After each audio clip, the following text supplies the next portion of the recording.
Mga kapuso, mga power generator sa Visayas Grid ng pasalig sang gilayon nga restoration sa ilang mga pasilidad bilang sabat sa mando sa Department of Energy. Si John Sala nakatutok. Nagpasalig sa mas madasig nga restoration ng mga power generator sa Visayas Grid. Ini ang kasunod sang mando ni Department of Energy Secretary Sharon Garin nga ang restoration ang dapat kabigon nga urgent kag wala sang delay.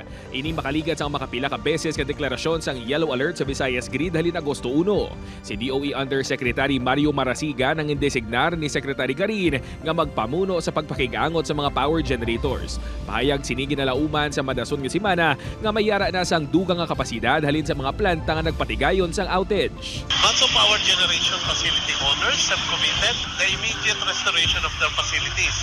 In fact, some of them have already committed their target return to service of their power generation facilities, while the others have committed to us that they will stick on their scheduled maintenance program. So there will be no more delay.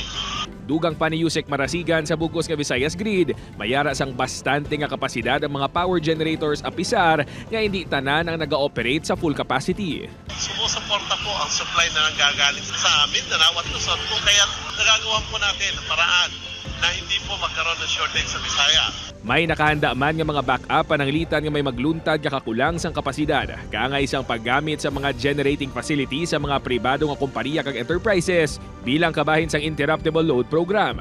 Kung mapapatudan naman nga wala sini mag-comply ang mga power generator, may salabdo ng mga ini sa Energy Regulatory Commission.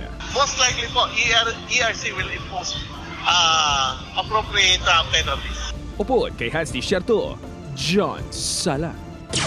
1 Western Visayas.